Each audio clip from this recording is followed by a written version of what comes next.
lihat ternyata dunia ini memang tidak ada harganya. Jembatan-jembatan dengan nilai puluhan miliar, yang kalau kita mendengar Bapak Prabowo sudah mempersiapkan berapa 60 triliun. Bayangkan 60 triliun itu hilang sebenarnya jemaah. Boleh jadi yang hilang di Sumatera itu lebih dari 60 T, tapi hal itu ternyata hanya sebentar. Allah Azza wa Jalla membuatnya jadi hilang. Maka kita perlu merenungkan supaya kita tidak tertipu dengan kehidupan dunia ini. Karena memang dunia ini seperti ular yang indah. Kadang-kadang kalau kita melihat ya video-video tentang ular yang indah sekali, tapi dikatakan hati-hati jangan dipegang. Kenapa? Karena dia sangat berbisa. Begitu pula dengan dunia ini, hati-hati jangan sampai hati kita bergantung sama dunia ini. Rasul sallallahu alaihi wasallam pernah menyampaikan kepada para sahabatnya, ad-dunya hulwatun khadirah. Dunia ini manis dan hijau. Manis rasanya, hijau warnanya. Dan subhanallah, secara tabiat manusia itu suka dengan yang manis sama yang hijau. Nah, itu kan. Kenapa sampai sekarang puncak itu masih rame? Padahal boleh jadi orang tuh sudah berulang kali ke sana. Dahura 2 kali setahun di sana. Depan rumah kita udah hijau padahal. Tapi ternyata memang yang hijau-hijau itu sangat menggoda dan manis. Orang tuh suka sama yang manis-manis kecuali yang kena kencing manis. Karena dia sudah manis gitu. Wa innallaha mustakhlifukum fiha. Dan Allah Azza wa Jalla telah menjadikan kalian sebagai khalifah di muka bumi ini. Jadi rumah ini hari ini milik siapa? Milik Bang Andre. Kira-kira 40 tahun lagi atas nama istri. Oh, nggak punya apa-apa gitu Bang. Nah, Masya Allah. Kalau marah-marah tinggal bukain pintu, kasih kunci, berangkat gitu kan. Iya, rumah ini mungkin 40 tahun lagi penghuninya berubah. 50 tahun lagi beda. Antum datang ke sini, mungkin juga antum nggak bisa datang ke sini lagi sudah. Antum berada di tempat yang lain. Akan ada generasi yang melanjutkan kita. Apa kata Allah? Kata Nabi alaihi salatu wasallam, "Wa innallaha mustakhlifukum fiha fayandur kaifa ta'malun." Untuk melihat bagaimana kalian beramal. Perbuatan kalian kayak apa sih? Ketika menjadi khalifah yang bakal digantikan. Fattaqud dunya wattaqun nisa. Lalu Nabi alaihi salatu wasallam mengatakan, hati-hati dengan dunia dan hati-hati dengan wanita. Kenapa kok kita dipisahkan sama ibu-ibu? Wanita berbahaya. Berbahaya. Memang. Fa inna fitnata bani Israel kanat fin nisa. Fitnah pertama yang membuat kehancuran Bani Israel itu dalam urusan wanita.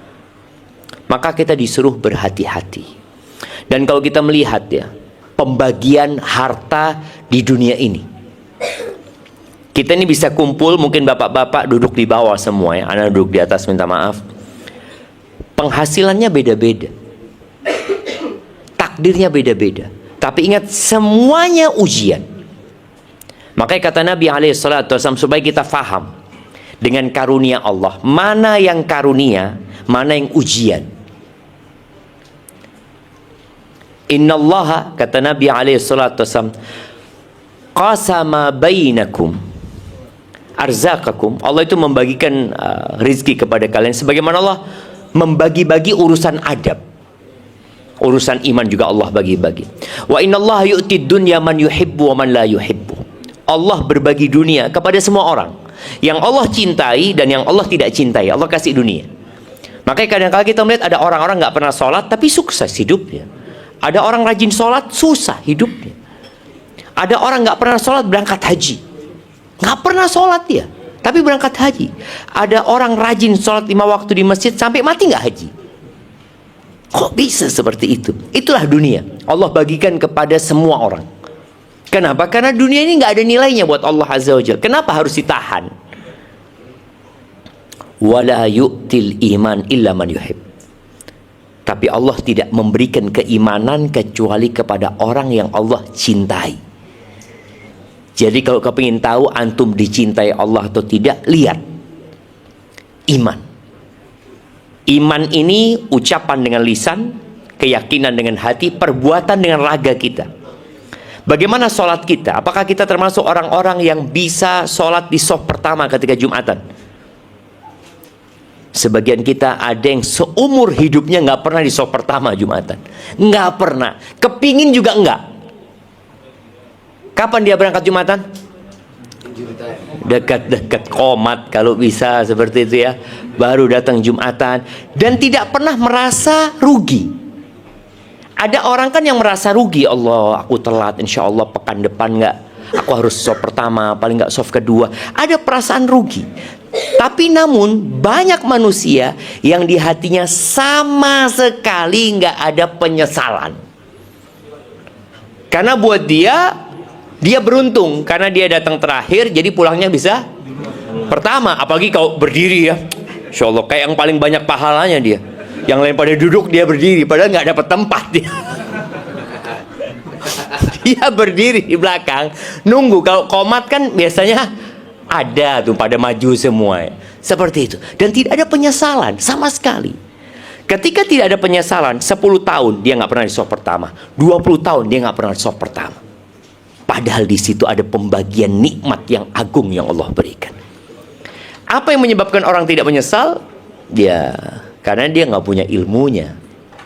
Coba urusan dunia, kalau dia rugi sesuatu, dia akan cerita kepada semua orang, ya Allah, seharusnya anak proyek itu udah anak punya, seharusnya ini, seharusnya ini.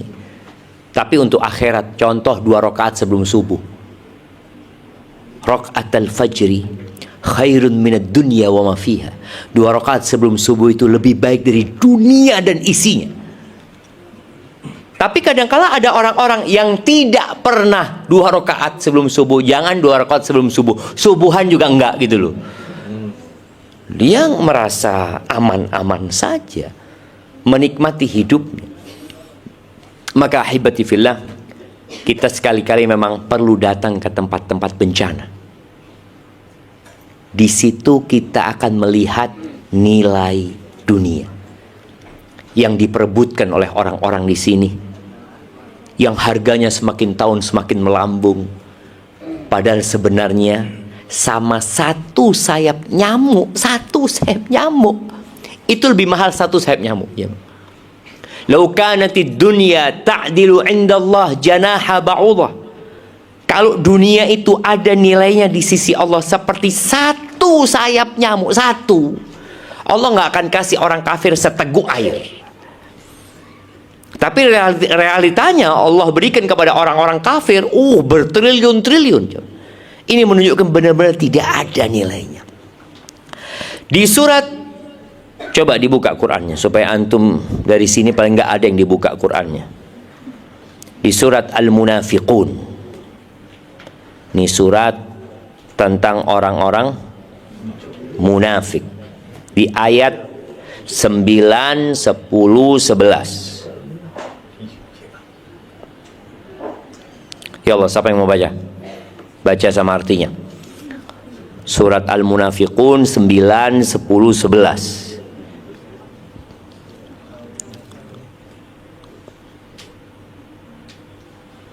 Udah dapat? Mic-nya ada berapa? Masya Allah. Ada jamaah umroh kita ini, Masya Allah. Waalaikumsalam warahmatullahi wabarakatuh. Kok sembunyi di balik? Tempatnya terbatas. Nah, fadhol, siapa yang mau baca? Baca sama artinya. Mic, ada mic nggak jamaah? Itu ada mic di situ. Fadhol. Mana yang udah dapat, Bang? Itu mic-nya. Ayat 9, 10, 11. Bismillahirrahmanirrahim. Wahai orang-orang, ayatnya dulu lah. Ya ayyuhalladzina amanu la tulhikum wa amwalukum wala auladukum an zikrillah wa may yaf'al dzalika faulaika humul khosirun. Nah, artinya, wahai orang-orang yang beriman, janganlah harta bendamu dan anak-anakmu melalaikan kamu dari mengingat Allah. Dan barang siapa berbuat demikian, maka mereka itulah orang-orang yang rugi. Lanjut 10. Wa anfiqu mimma razaqnakum min qabli ayya ahadakumul mautu fayaqula rabbi laula akhartani ila ajali qaribin fa asaddaqa wa akun minnas solihin. Dan infakkanlah sebagian dari apa yang telah kami berikan kepadamu sebelum kematian datang kepada salah seorang di antara kamu. Lalu, ya Tuhanku, sekiranya Engkau waktu lagi, maka aku dapat bersedekah dan aku akan termasuk orang-orang yang soleh. Walayu akhirullahu nafsa idza jaa ajaluha wallahu khabirum bima ta'malun. Dan Allah tidak akan menunda kematian seseorang apabila waktu kematiannya telah datang, dan Allah Maha mengetahui terhadap apa yang kamu kerjakan. Barakallahu fikum. Kita lihat bagaimana Allah memanggil orang-orang yang beriman. Jangan sampai harta dan anak. Karena kebanyakan orang kalau dikatakan bekerja buat siapa? Buat anak, kata dia. Sibuk buat anak. Mereka berkata mencari sesuap nasi buat anak, padahal anak-anaknya sudah cukup semua. Ternyata dia tetap nyari terus gitu padahal. Maka jangan sampai harta dan anak-anak membuat kalian lalai dari mengingat Allah Azza wa Jalla. Karena tujuan kita hidup adalah beribadah kepada Allah Subhanahu wa taala. Yang punya bumi ini Allah. Rumah yang kita tempatin, mobil yang kita pakai, uang yang kita simpan lillah. Allah mengatakan jangan sampai hal itu membuatmu lupa dari Allah Azza wa Jalla. Barang siapa yang melakukan itu, yaitu orang-orang yang akan merugi. Tapi mungkin di dunia dia merasa tidak rugi. Dia merasa merasa tertipu. Bicara orang tertipu itu.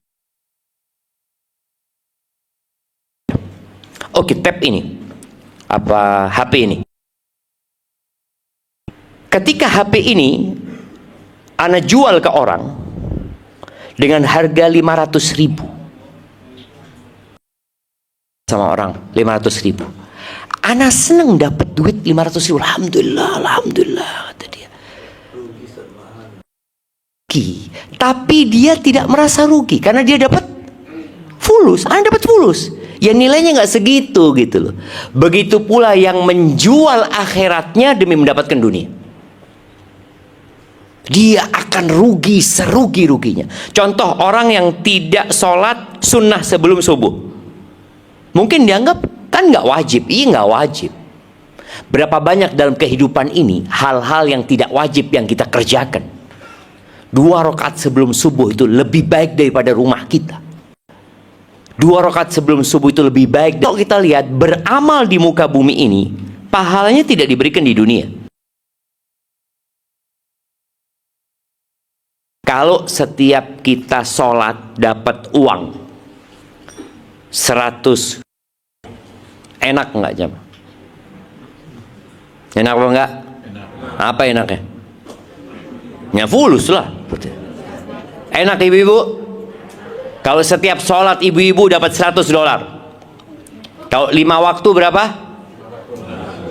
500. Belum yang sunnah $50. Masya Allah. Kira-kira tuh duit buat apa? Ibu-ibu mau dibuat apa fulusnya? Buat apa? Umroh. Buat umroh sama haji. Kira-kira ada yang jadi pramugari? Apakah ada yang masih jadi pilot? Apakah masih ada yang kerja di bandara? Nggak ada. Mereka mau dapat fulus sholat. Sholat dapat duit $100. Kira-kira apakah masih ada yang kerja di bandara? Nggak ada. Orang mau fulus sholat. Anda mau fulus tinggal sholat. Ngapain repot-repot ke bandara gitu kan? Kehidupan ini nggak akan berjalan, jemaah. Kalau beribadah itu dapatnya fulus, nggak akan. Makanya nanti di akhirat itulah pembalasan untuk semua amalan. Ali bin Abi Thalib mengatakan, al-yawm amal wala hisab. Sekarang kita beramal, tapi nggak dapat apa-apa gitu. Kita sholat, baru saja nih jamaah sholat, dapat apa pulang dari masjid? Dapat bakso? Nah, bakso sama mie, nggak dapat apa-apa jamaah. Sholat tahajud 11 rakaat, nggak dapat apa-apa. Puasa Ramadan dapat apa? Nggak dapat apa-apa. Artinya yang akan didapatkan itu dicatat. Oh ini kapan ngambilnya? Oh nanti.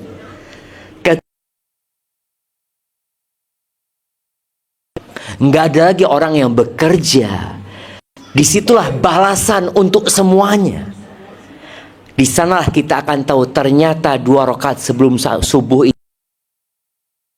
ini nikmatnya. Perempuan di surga, emak-emak ini paling sedikit punya baju berapa?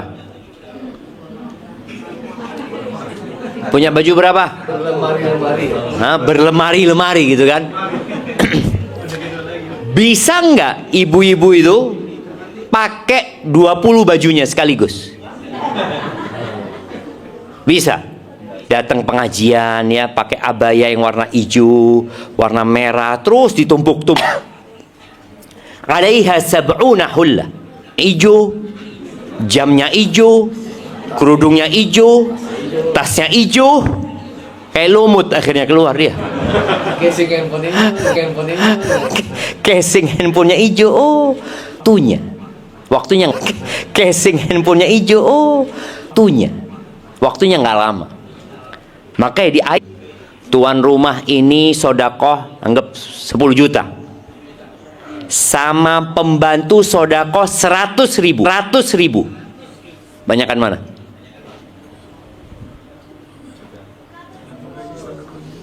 Tergantung. Ya, pembantu gajinya berapa di sini?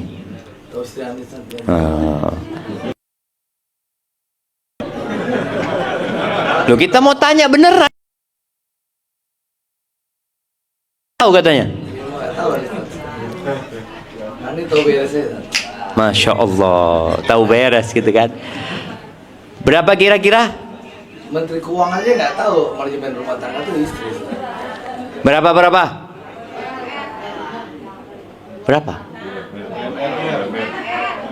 UMR. Berapa UMR? Nggak tahu UMR berapa juga. UMR tuh berapa maksudnya? Kalau di mana murah UMR? Di sini berapa? 3 juta? 4. Oke, 4 juta. 4 juta. Dia sodakoh 100.000 dari 4 juta. Berarti berapa persen yang disodakohkan? Oke, yang satu dapatnya 1 M. Dia sodakoh 10 juta. Jadi antum bayangin berapa persen? Karena perhitungannya semua persentase. Rasul sallallahu alaihi wasallam mengatakan sabaqa dirhamun mi'ata dinar. Uang 1 dirham bisa mengalahkan 100 dinar. Kok bisa? Itu sahabat bingung gitu loh. Karena banyak sahabat yang sodakohnya besar-besar, tapi ada yang sodaknya kecil. Tapi ternyata yang 1 dirham ini bisa mengalahkan yang 100 dinar. Ingat, 1 dirham itu 1/10 dinar. 1/10 dinar. Berarti 420 juta.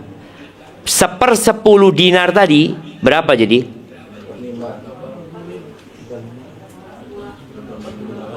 8? 8? Itu kan 100 dinar per 1000. Berarti 8? Nggak sampai lah. 850.000.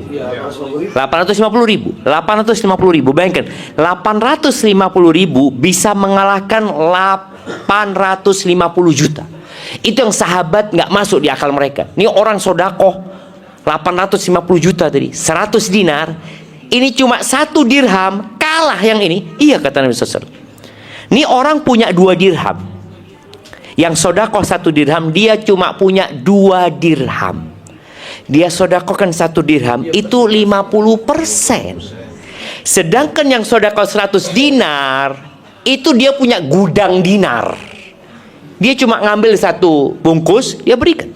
Sisanya bertumpuk-tumpuk, jangan. Oleh karena itu, berusaha kita agar tidak tertipu dengan dunia ini. Mulai kita pikirkan, sodakoh kita pakai persentase. Berapapun penghasilan, pokoknya anak mau sodakoh, pokoknya 10% anggap.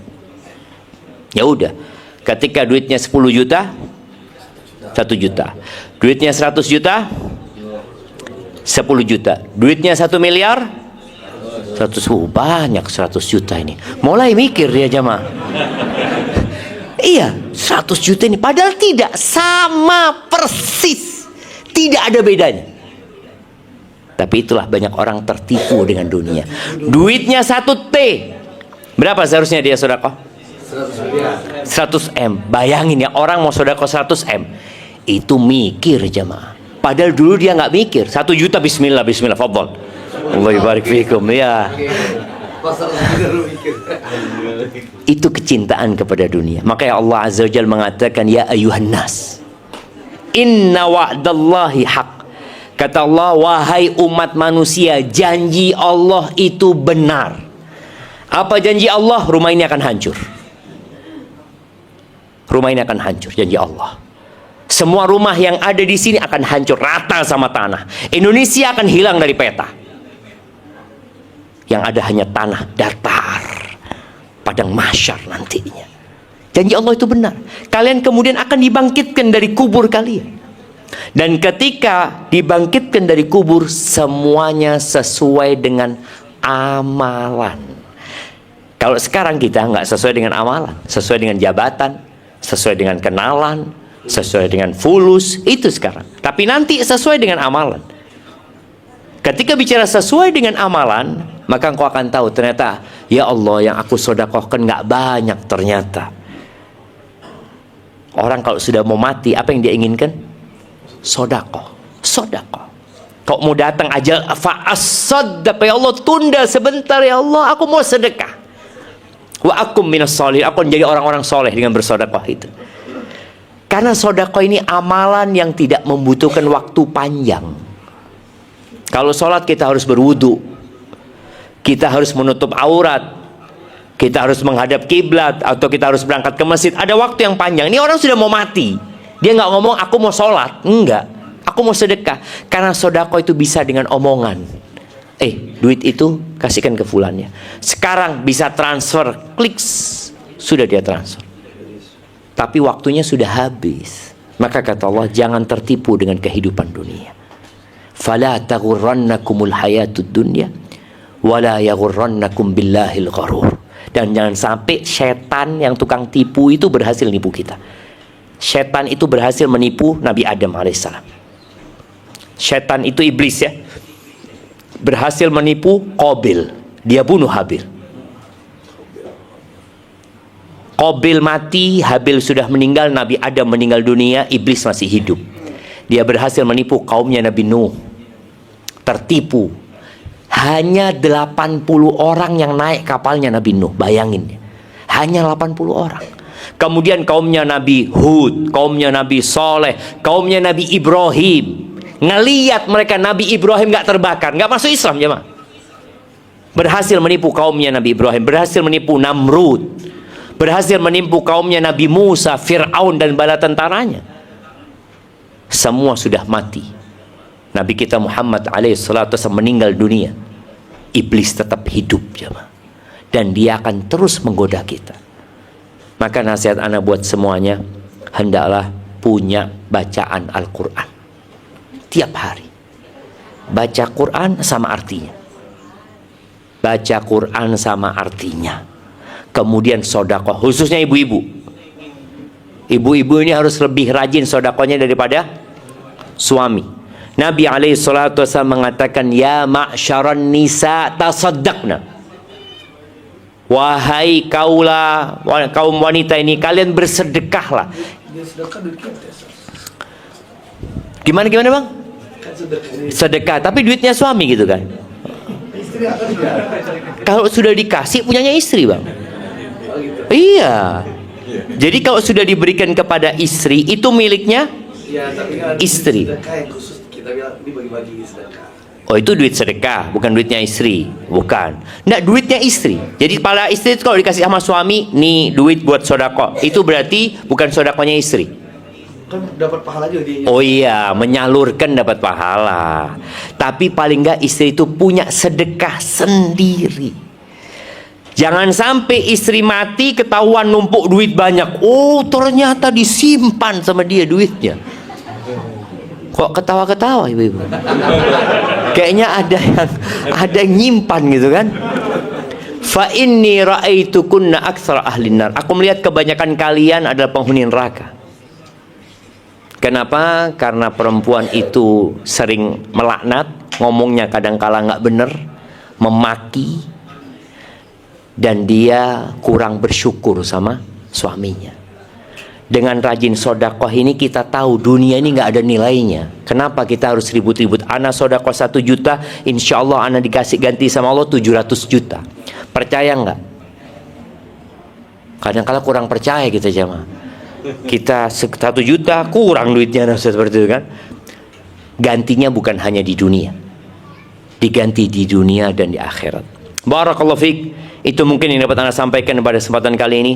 Semoga yang sedikit bermanfaat. Kita masuk ke sesi tanya jawab. Ana persilahkan ibu-ibu dulu yang mau tanya. Fadhal. Oh. Nah, kasih mic ke ibu-ibu. Kirim ke mak-mak.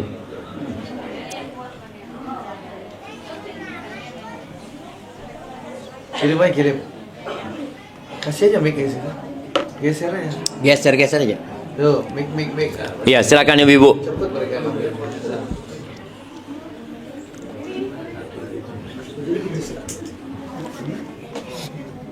Kira itu yang infak yang tidak terlihat. Kalau infak yang terlihat banyak. Assalamualaikum Ustaz. Waalaikumsalam warahmatullahi wabarakatuh. Ini masalah sedekah. Siap. Ini sedekah untuk akhwat itu setiap hari atau bagaimana ininya caranya yang baiknya gitu supaya banyak bersedekah itu. Masya Allah, barakallahu fiik ya. Iya, pertanyaan yang menarik ya. Kita sodakohnya itu tiap hari, tiap Jumat, apa tiap bulan, atau tiap gajian, atau seperti apa? Setiap pagi itu ada malaikat yang turun. 2 malaikat yang turun. Yang satu berdoa, Allahumma a'ti munfiqan khalafan. Ya Allah, berikan kepada orang yang munfik, yang suka berinfak, ganti wa'ati mumsikan talafan. Yang satu berdoa, ya Allah berikan kepada orang yang bakhil, itu kebinasaan. Ini bukan berarti kita sodakohnya harian, enggak. Boleh jadi orang sodakohnya tiap dapat duit dia sodakohin.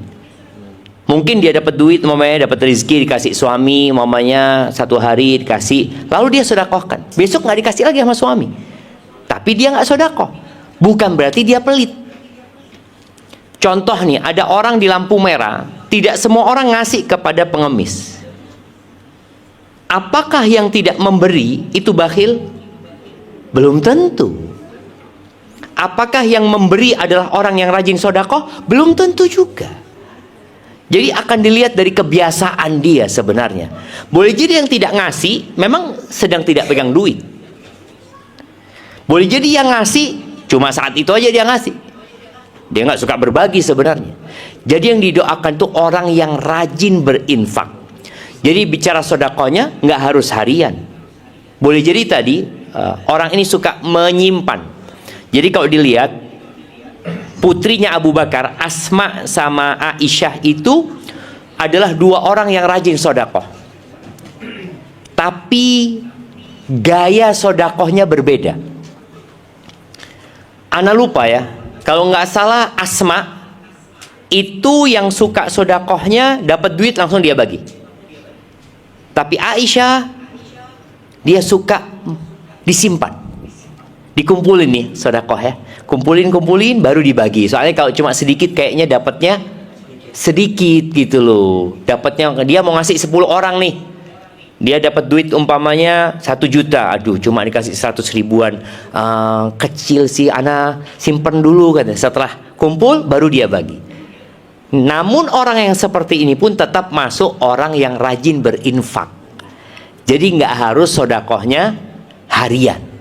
Tapi yang sodakoh harian karena memang dia umpamanya ya ana insya Allah mau sodakoh harian, tafadhol.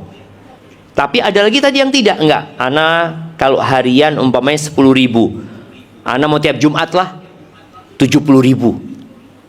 Kan bisa dibagi harian juga sebenarnya, sama nilainya gitu loh. Tapi dia pikir kalau 70 ribu itu insya Allah akan lebih manfaat. Jadi seperti itu ibu, bicara sodakoh. Kemudian ingat ya, sodakoh yang paling utama itu adalah kepada kerabat yang membutuhkan. Jangan sampai contohnya kita peduli sama saudara-saudara kita di Sumatera nih, kita kirim fulus ke Sumatera. Sumatera itu jadi atensi semua orang. Tapi engkau punya keponakan, siapa yang tahu dia susah? Cuma engkau gitu loh. Kenapa engkau sibuk bantu sana, yang ini nggak dibantu gitu loh.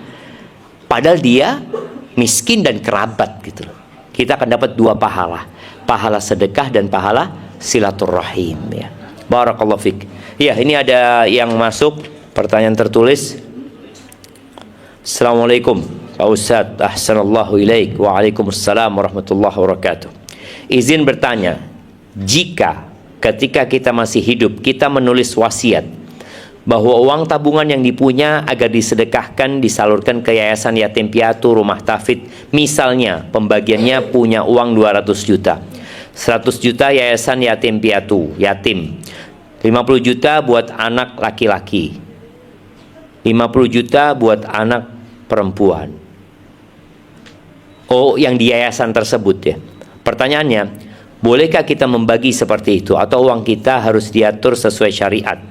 Apakah kita menulis wasiat seperti itu untuk sedekah pahalanya sama besarnya dengan orang yang hidup bersedekah? Anda jawab dari yang terakhir ya pertanyaannya. Jadi nggak sama ya, sodakoh ketika antum sehat, antum muda, dengan sodakoh ketika antum sakit-sakitan, pahalanya beda. Kenapa? Orang yang sakit-sakitan itu sudah nggak berharap hidup lagi. Maka kata Nabi SAW, anta saddaqa wa anta sahihun syahih. Engkau bersedekah dalam posisi sehat walafiat dan engkau masih berambisi dengan dunia, itu lebih baik daripada engkau sedekah dalam kondisi engkau sudah sakit-sakitan, sudah kayak mau mati, lalu mengatakan buat fulan sekian, buat fulan sekian. Karena dia merasa kayaknya sudah mau mati gitu. Sedangkan orang yang berambisi dunia itu masih cinta sama hartanya. Makanya mungkin ibu-ibu pernah dengar cerita yang di Australia ada muslim yang mensedekahkan semua hartanya. Siapa namanya? Ali Banat. Iya. Kenapa dia sedekahkan? Karena divonis dia sama dokter, umurmu tinggal sekian gitu loh. Maka dia berpikir bagaimana bersedekah, beda pahalanya. Apalagi kalau wasiat. Wasiat ini kan sedekah yang dilaksanakan setelah meninggal gitu loh. Dia udah mati gitu loh. Malah dia ngurangi bagian ahli warisnya. Tapi itu hak dia, nggak apa-apa gitu, nggak apa-apa. Jadi buat orang-orang yang bakhil ini, paling enggak sodakonya setelah mati. Iya, kalau dia terlalu cinta udah sodakonya setelah mati. Nah, dan untuk sodakoh wasiat ini yang diperbolehkan itu hanya 1/3 maksimal dari semua hartanya, bukan tabungannya ya. dari semua hartanya. Dia punya rumah, dia punya tanah, dia punya laptop, dia punya gelas, dia punya apa, semua yang dia milikin, itu sepertiganya. Jadi kalau pertanyaannya tadi, dia punya 200 juta dari tabungannya, apakah ini harta dia semua atau dia punya harta lainnya? Jadi yang terpenting tidak boleh lebih sepertiga. Boleh lebih sepertiga asalkan ahli waris ridho, karena itu hartanya milik ahli waris. Lu Ustaz, anak kan yang kerja, yang capek, ya udah sedekahkan sebelum mati. Jadi bebas. Orang kalau sebelum sakit-sakitan, sebelum mati ya, dia mau sedekah, mamanya rumah ini dia hibahkan, anaknya nggak bisa nuntut, karena dia masih dalam kondisi sehat. Ini miliknya abah gitu loh. Abah yang bangun, abah yang beli, abah mewakafkan, boleh. Tapi kalau sudah mati, itu jatuh jadi milik ahli waris. Jadi nilai sodakohnya berbeda, jemaah, antara orang yang bersedekah dalam kondisi tadi sekaratul maut, ya, mau mati, dengan orang yang sodakoh dalam kondisi sehat walafiat. Barakallahu fikum. Nah,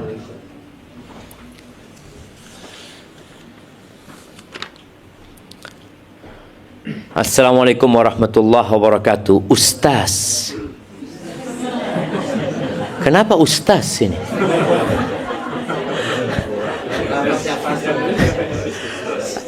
Ana izin bertanya. Tadi Ustaz bilang bahwa jika suami kasih uang gaji kepada istri, maka itu menjadi uang istri. Oh, alhamdulillah ditanyakan ya.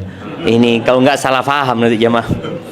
Jadi jika istri berinfak dengan uang tersebut, itu adalah uang istri sendiri. Apakah hal tersebut sama dengan orang tua yang mengasih uang kepada anaknya? Begini. Jadi apabila suami memberikan uang kepada istri, itu ada yang untuk nafkah kebutuhan rumah tangga, ada yang memang pemberian untuk istri. Jadi kalau mamanya kebutuhan rumah tangga ini 10 juta, dikasih sama suami 10 juta, berarti itu untuk kebutuhan rumah tangga. Suami ngomong kalau ada sisanya tafadhol diambil.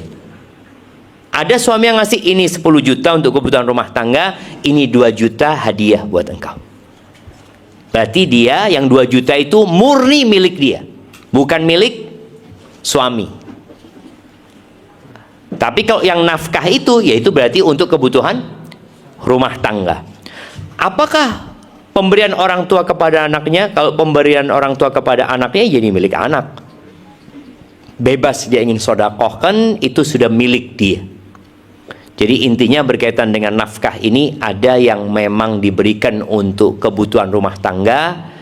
Jadi tidak harus, ya bapak-bapak perlu paham juga, tidak harus ngasih uang sama istri kalau semua kebutuhannya sudah dipenuhi.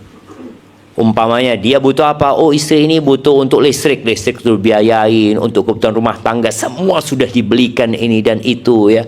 Kemudian kebutuhan pribadi istri, pakaian ini semua sudah diberikan. Ketika tidak dikasih duit nggak masalah, kalau itu memang nafkahnya sudah terpenuhi. Tapi kalau mau ngasih tambahan, itu namanya ihsan. Mana ihsan? Nah, ihsan itu namanya berbuat baik, dan Allah cinta kepada orang-orang yang suka berbuat baik.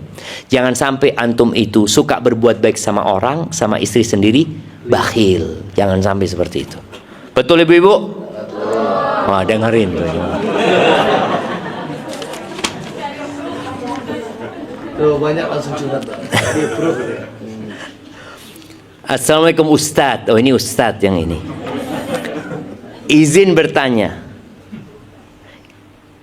mengenai bencana alam yang terjadi.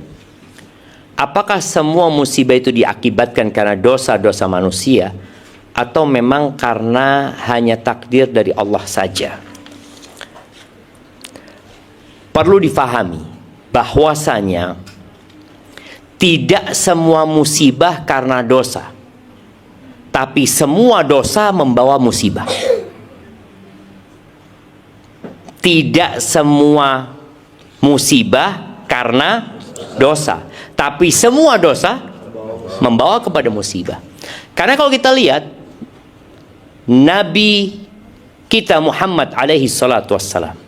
Beliau sakit, beliau terluka, beliau pernah naik ontanya tuh kuda jatuh sampai lepas engkelnya Nabi Muhammad SAW. Nabi alaihi salatu wassalam ketika perang Uhud sampai patah giginya, berdarah-darah beliau.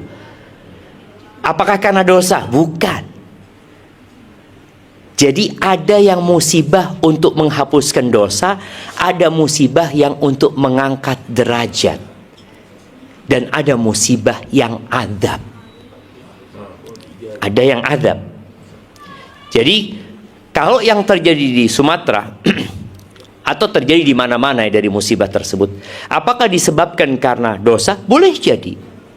Tapi boleh jadi karena Allah ingin mengangkat derajat sebagian hambanya. Karena kita tahu juga ketika musibah itu datang menimpa, ada orang-orang yang tidak berdosa terkena. Bayi-bayi apa dosanya dia sebenarnya? Yang dosa bapaknya, yang dosa keluarganya. Tapi memang kalau bicara dosa, dosa itu membawa naas. Dan Allah Azza wa Jalla mengatakan, "Dhaharal fasadu fil barri wal bahri bima kasabat aydin nas liyudhiqahum ba'dal ladzi 'amilu la'allahum yarji'un." Kata Allah, terjadi kerusakan di muka bumi, di daratan dan di lautan, gara-gara perbuatan manusia, gara-gara dosa. Apa tujuannya Allah memberikan tadi musibah itu? Liyudhiqahum ba'dal ladzi amilu, agar mereka merasakan dampak buruk dari sebagian perbuatan mereka. La'allahum yarji'un. Yang terakhir harapannya mereka kembali kepada Allah Subhanahu wa taala. Mereka jadi ngerti bahwasanya tadi dunia ini nggak ada nilainya ya. Kita menyaksikan bagaimana rumah itu hanyut jemaah. Kita melihat bagaimana jembatan yang dibangun oleh pemerintah yang menghabiskan puluhan miliar umpamanya itu habis jemaah. Dan tidak ada yang bisa berbuat apa-apa. Jadi tugas kita adalah memperbanyak istighfar. Jangan pernah berbaik sangka kepada diri sendiri. Tahu berbaik sangka pada diri sendiri? Ketika kejepit tangannya, anak pernah kejepit jemaah. Ini sampai hitam ya. Anak selalu ditanya sama anak-anak, "Bah, kenapa bah?"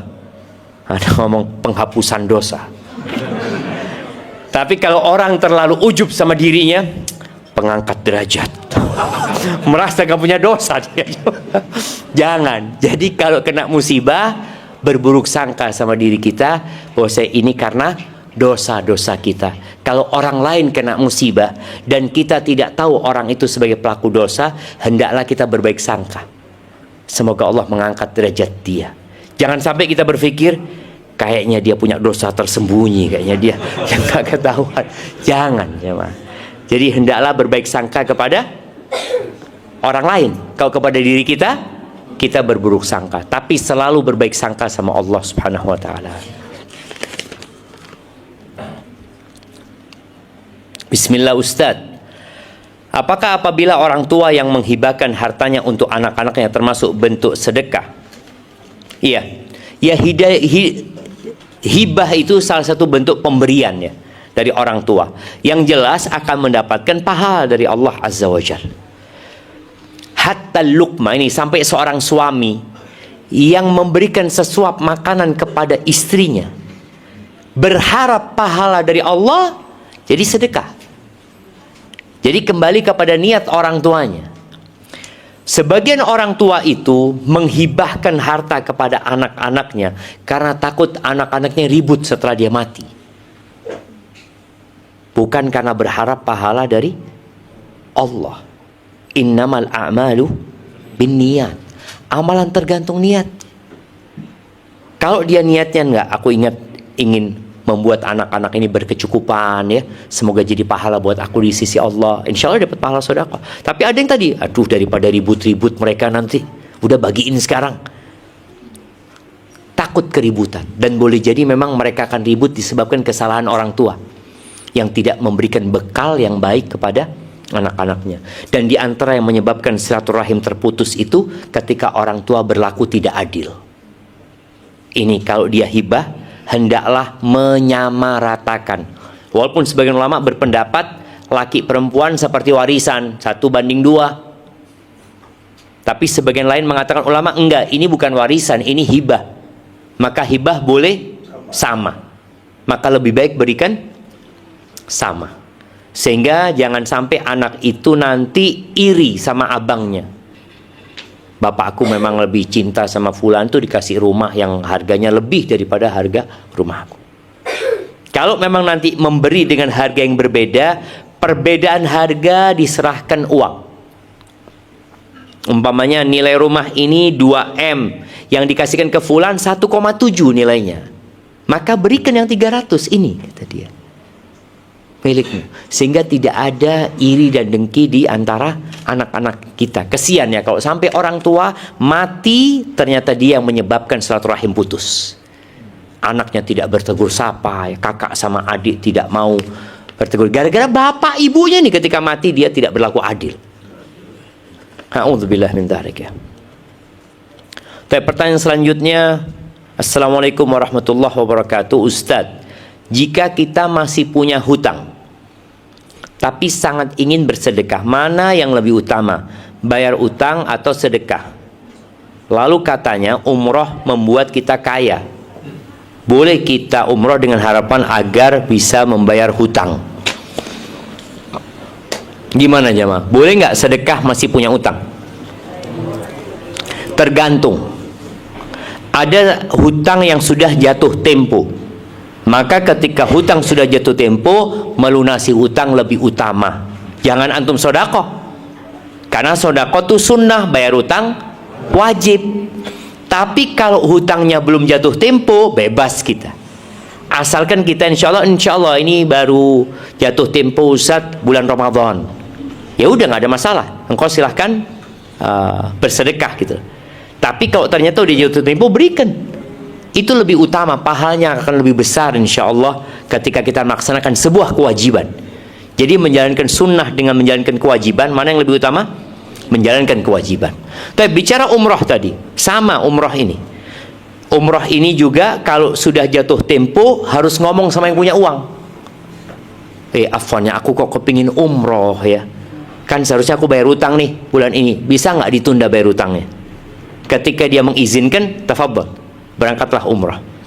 Kalau berangkat umroh hanya sekedar ingin ditambahin rizkinya sama Allah SWT, nggak ada masalah, tapi di akhirat nggak dapat apa-apa nantinya. Maka tolong niatnya buat akhirat, dunia akan ikut. Apa niatnya umroh? Ya ingin mendekatkan diri kepada Allah supaya dihapuskan dosa-dosaku ya. Silahkan bicara nanti urusan dunia, insya Allah ikut jamaah, insya Allah ikut. Maka di sini kita perlu belajar ya, mana yang wajib dan mana yang sunnah, mana yang haram, mana yang makruh dan mana yang mubah. Karena di antara kita kadang-kala banyak melakukan yang mubah, ketika disuruh ngamalin sunnah ngomongnya apa? Kan cuma sunnah Ustaz. Lu ngantum mubah itu dikerjain, ini dikasih pahala malah nggak mau gitu loh, meremehkan. Padahal itulah yang menyebabkan orang-orang nanti merugi pada hari kiamat. Taib, ada lagi pertanyaan? Iya, kasihkan mic-nya ini, kasihkan beliau. Ini aja. Ini. Jazakallah. Assalamualaikum warahmatullahi wabarakatuh. Ustaz, saya hanya ingin menanyakan, ada hadis Rasulullah SAW yang mengisahkan mengenai, kalau anak nggak salah tuh Umar atau Abu Bakar yang diomeli istrinya itu, Ustaz. Nah, itu sebetulnya apa pelajaran yang bisa kita ambil? Apakah memang kita setiap diomeli istri itu harus diam terus? Atau bagaimana Ustaz? Mohon pencerahan Ustaz. Assalamualaikum warahmatullahi wabarakatuh. Kita berani, tapi istri jauh lebih berani. Nah.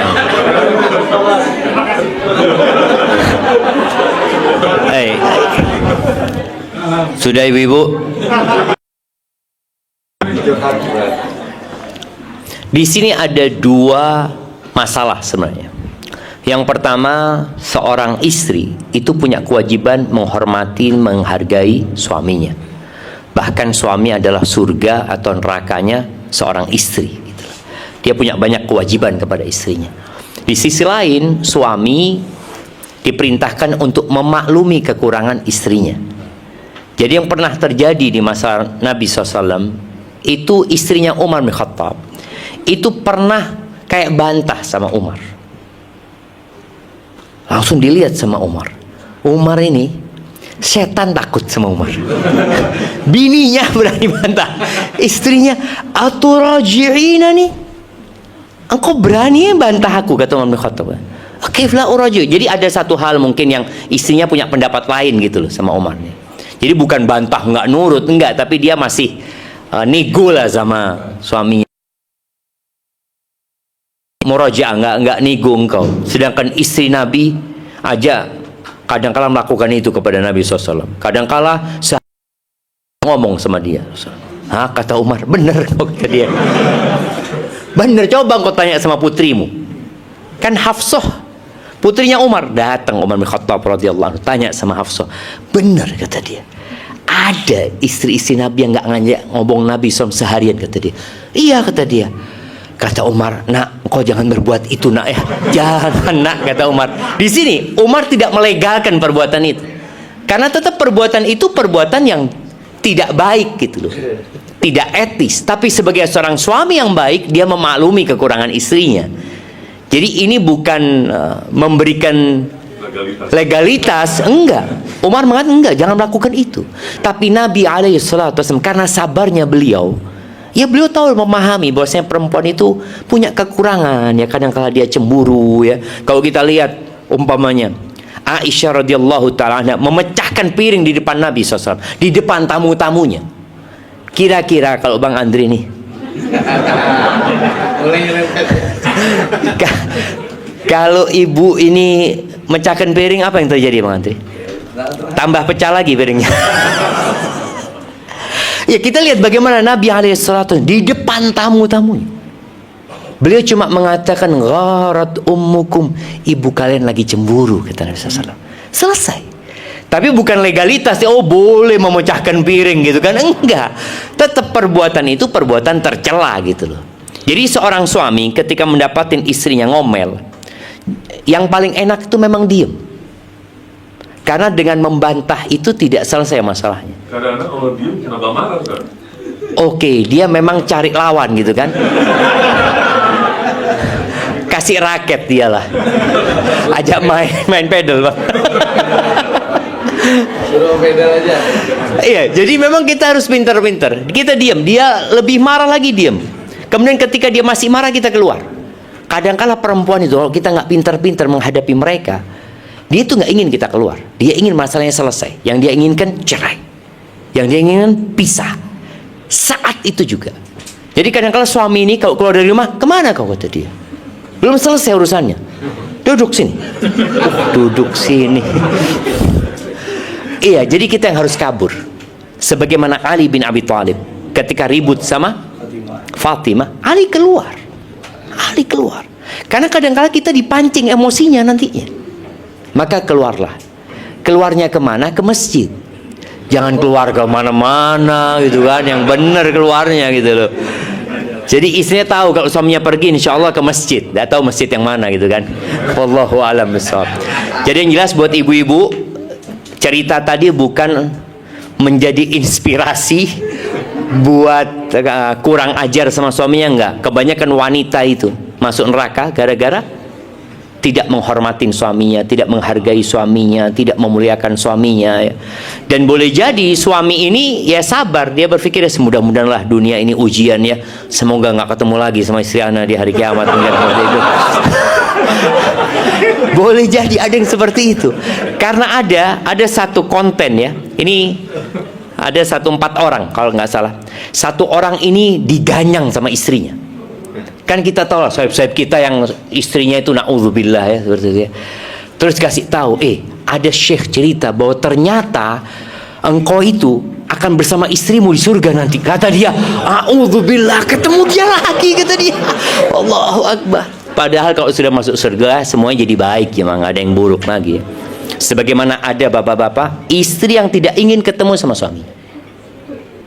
Pernah ada seorang wanita umurnya 60 tahun, dia tanya sama Ustadz, ana sudah umur 60 tahun, suami ana sudah meninggal, dan ana membaca hadis bahwasanya perempuan itu akan bersama suaminya yang terakhir. Ana nggak mungkin nikah lagi, Ustadz. Tapi ana nggak kepingin ketemu suami ana nanti di akhirat, Ustadz. Bayangin, dia sampai seperti itu karena bencinya sama suaminya. Ya Ana sampaikan, kalau suamimu masuk surga, suamimu nggak akan seperti ketika di dunia gitu loh. Tapi kalau memang nggak masuk surga, nggak ketemu sama suami gitu loh. Gitu. Barakallahu fikum. Nah, oh ini ada pertanyaan di sini, bapak-bapak. Ini mic, Ana kasih. Bapak. Assalamualaikum Ustaz. Waalaikumsalam. Tadi di awal Ustadz menyatakan bahwa hati-hati dengan dunia. Jadi kita harus bisa membedakan mana karunia, mana ujian. Nah ini yang saya juga jadi bingung dengan kondisi ini. Kadang kita dapat rizki, kita bilang ini rezeki anak soleh. Tapi jadi bertanya sekarang, apakah ini karunia atau jadi ujian? Jazakallahu khair. Masya Allah. Masya Allah, barakallahu fiik. Iya jemaah, ini memang harus kita renungkan ya, yang kita miliki itu. Karena memang Nabi SAW mengatakan, Innallaha yu'ti dunya man yuhibbu wa man la yuhibbu. Allah itu membagi dunia kepada orang yang Allah cintai dan kepada orang yang Allah tidak cintai. Allah kasih semuanya. Wala yu'til iman illa man yuhib. Tapi Allah tidak berbagi iman kecuali kepada orang yang Allah cintai. Rizki itu ada dua. Ada rizki yang halal, ada rizki yang haram. Dua-duanya sama-sama rizki. Rizki yang halal boleh jadi nikmat, boleh jadi ujian. Kalau rizki yang haram ya jadinya azab, jelasnya sudah. Tapi rizki yang halal, yang tadi dikatakan rizki anak soleh, umpamanya, ini bisa jadi karunia, bisa jadi ujian. Yang jelas ujian dari Allah SWT. Kapan dia jadi nikmat? Ketika mengantarkan kepada ketaatan. Kapan dia jadi nikmat yang artinya azab? Ketika dia mengantarkan kepada kemaksiatan. Maka di situ kita bisa lihat. Kita dapat rezeki nih, alhamdulillah duit 10 juta. Kira-kira kemana 10 juta ini? Oh alhamdulillah kasih nafkah buat orang tua, nikmat. Oh alhamdulillah kasih nafkah buat istri. Jadi digunakan dalam ketaatan, jadinya nikmat. Tapi kalau ternyata kita gunakan gara-gara punya rezeki kita berbuat maksiat, jadinya ini ya azab dari Allah Subhanahu wa taala. Jadi seperti itu. Dan memang perlu ya kita merenungkan yang sudah kita miliki. Jangan sampai ya kita berusaha untuk ya bangun rumah atau bangun usaha ini itu. Kita berharap ini jadi nikmat. Boleh jadi nikmat ketika kita sudah meniatkan buat akhirat. Enggak, anak ingin ini buat ini. Anak buat usaha lagi buat ini. Niatnya adalah akhirat. Dan dia lakukan itu. Itu insya Allah rezekinya jadi nikmat. Tapi kalau ternyata dia semakin banyak rezekinya, semakin congkak, semakin bakhil, ya maka jadi nikmat yang artinya azab ya, bukan nikmat dari Allah Subhanahu wa taala. Seperti itu. Barakallahu fikum. Nah, silakan Ibu-ibu. Assalamualaikum warahmatullahi wabarakatuh. Waalaikumsalam warahmatullahi wabarakatuh. Ana tadi tulis pertanyaan cuma kayaknya Loh, belum nyampe kayaknya. Bentar. Oh, silakan dibacakan kalau memang, silakan disampaikan pertanyaannya. Silakan. Kayaknya semua yang di mejaan ini sudah Anda baca. Saya mau menanyakan tentang hadis dari Aisyah radhiyallahu anha. Oke, iya. Nah, silakan. Tentang Ibn Jud'an ya. Ya, itu kan katanya sesungguhnya Abdullah bin Jud'an pada masa jahiliyah suka menyambung silaturahim dan memberi makan orang miskin. Apakah hal itu tidak bermanfaat baginya? Karena ia tidak pernah berkata, ya Tuhanku, ampunilah dosaku pada hari pembalasan. Mohon penjelasannya. Masya Allah, barakallahu fiik. Iya, Ibn Jud'an ini kafir jemaah. Ibn Jud'an ini orang musyrik, tidak beriman kepada Allah dan hari akhir gitu. Jadi dia selama hidupnya berbuat baik itu ya hanya untuk popularitas ya. Kadang-kadang ada orang suka berbuat baik ya seneng aja dia berbuat baik gitu. Dan Ibn Jud'an ini orang dermawan sekali jemaah. Jemaah haji dia kasih makan ya. Kalau sekarang kan jemaah haji dikasih makan oleh pemerintah Indonesia karena bayar bang. Iya bang. Jemaah haji Indonesia dikasih makan itu karena bayar mereka. Ibn Jud'an ini enggak. Dikasih makan semua jemaah haji itu. Kadang-kala disebutkan dia potong onta itu, semua orang dikasih dan suruh ngambil semau mereka. Jadi disembelahin, silahkan sudah ngambil semau mereka. Bahkan dikatakan dia potongin onta, ditaruh di padang pasir supaya hewan-hewan buas bisa makan. Tapi kata Nabi SAW, nggak akan bermanfaat buat dia. Jadi orang kafir kalau berbuat baik, manfaatnya hanya di dunia. Dia dipuji, disanjung, mungkin dikasih sehat di dunia, tapi di akhirat tidak akan mendapatkan apa-apa.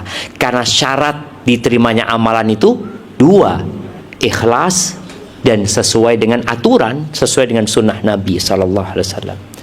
Dan ini juga menjadi bahan renungan buat kita ya. Jangan sampai kita bersedekah tapi nggak diterima sama Allah SWT. Udah capek, udah lelah, udah bagi-bagi, tapi ternyata nggak ada gunanya, jemaah. Barakallahu fiik. Iya, seperti itu.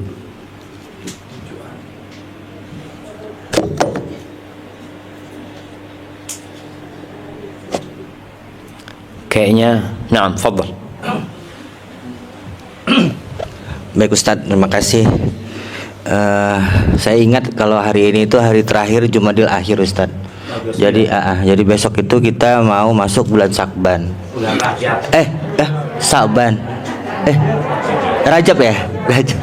Ramadan langsung gitu. Rajab. Sya'ban, Ramadan. Iya Ustaz. Jadi untuk menghadapi 2 bulan ini Ustaz, mohon arahannya Ustaz untuk menyambut puasa nanti Ustaz. Terima kasih Ustaz. Iya. Jadi Muharram, Safar, Rabiul Awal, Rabiul Akhir, Jumadal Ula atau Jumadil Awal, Jumadal Akhirah, Rajab, Sya'ban, Ramadan, Syawal, Dzulqa'dah, Dzulhijjah. Semoga Allah menyampaikan kita ke bulan Ramadan. Ya, ahibati fillah, seharusnya umat Islam itu tidak sibuk dengan Desember. Karena kita berada di bulan Jumadal Akhir. Habis Jumadal Akhir, Rajab. Rajab itu salah satu bulan haram. Nah, bulan haram itu ada 4. Siapa yang menyebutin? Anda kasih 1 piring. Nah, ya sebutkan. Rajab. Enggak. Dzulhijjah. Muharram. Sebelum Dzulhijjah. Dzulqa'dah. Masya Allah. Kasihkan bang. Anda kasih hadiah. Kan Anda ngomong mau kasih Anda hadiah. Bismillah. Iya, jadi bulan Rajab itu salah satu bulan haram. Jadi keutamaan bulan haram itu memang berbuat dosa di bulan itu bobotnya jadi berat. Dan Allah jadikan bulan Rajab itu menjadi bulan 2 bulan sebelum bulan Ramadan, agar kita benar-benar menjaga diri dari dosa di bulan Rajab. Ada banyak hadis yang berkaitan dengan puasa di bulan Rajab, sholat di bulan Rajab ya. Tapi hampir semua hadis itu kalau nggak palsu lemah sekali. Jadi nggak ada yang bisa diamalin gitu loh. Terus apa yang kita perlu lakukan? Yang pertama bertobat kepada Allah Azza wa Jalla. Para ulama menyebutkan bahwasanya bulan Rajab itu adalah bulan bercocok tanam. Dan kalau kita lihat orang kalau mau nanam sawit, apa yang dilakukan? Mau nanam sawit, tebang pohon dulu. Mau nanam sawit, bersih-bersih lahan gitu loh. Bersih-bersih lahan, iya. Orang kalau mau tanam padi umpamanya, setelah menanam jagung, apa yang dia lakukan? Dia bersihkan lahannya dulu. Jadi dia persiapkan lahannya supaya ketika benih itu ditaruh, tumbuh dan bagus serta subur. Maka bulan Rajab menjadi bulan untuk bercocok tanam. Dimulai dengan bertaubat, bersihkan diri kita. Kemudian mulai baca Qur'annya, paling enggak kita hatam sebulan sekali. Jadi one day, one juz. Kalau bisa lebih, alhamdulillah. Puasa sunnahnya ditambah. Tapi tadi nggak ada puasa sunnah khusus di bulan Rajab, tapi perbanyak.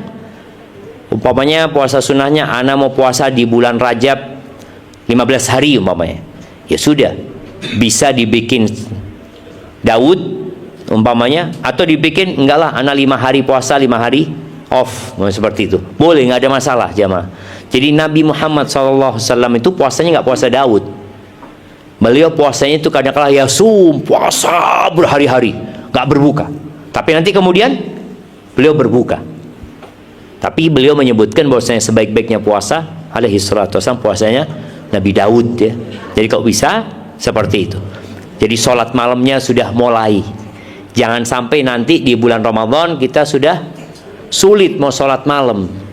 Tapi kalau sudah kita terbiasa sholat malam di bulan Rajab ini, insya Allah masuk Ramadan akan lebih semangat lagi. Masuk bulan Sya'ban itu disebutkan syahrus saqi, bulan untuk menyirami dan memupuk yang kita tanam di bulan Rajab ini. Dan bulan Sya'ban itu bulan diangkatnya amalan.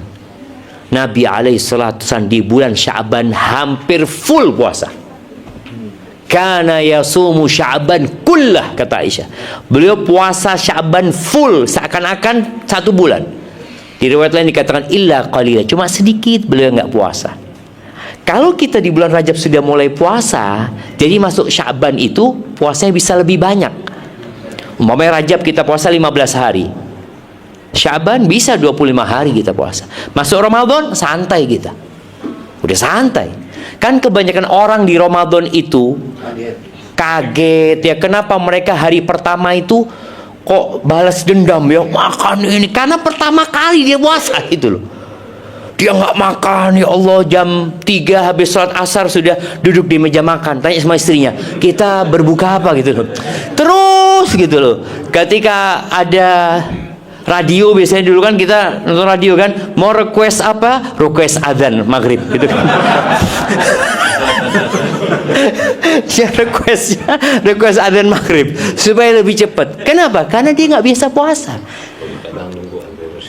Tapi kalau dari Rajab sudah puasa, udah dibanyakin ya, insya Allah masuk Ramadan udah bagus. Kenapa para ulama terdahulu mereka di bulan Ramadan bisa hatam tiap 3 malam, sholat ya tiap 3 malam. Ternyata selama di hari-hari sebelum Ramadan dia biasa hatam Al-Quran tiap 7 malam. Masuk Ramadan bisa tiap 3 malam. Masuk 10 hari terakhir bisa tiap malam. Kita yang tidak pernah baca Quran, masuk bulan Ramadan kepingin hatam 3 hari sekali, nggak bisa. Maka perlu latihan. Jadi latihannya dimulai di bulan Rajab ini ya, insya-Allah, dan hindarin dosa. Kata Nabi SAW, ittaqil maharim takun a'badan nas. Tinggalkan dosa, engkau akan jadi orang paling ahli ibadah. Ada orang yang ibadahnya, Itu ada dia Ustaz, eranya Ustaz, lupa nih. duh gimana, itu mau ditukar tadi piringnya.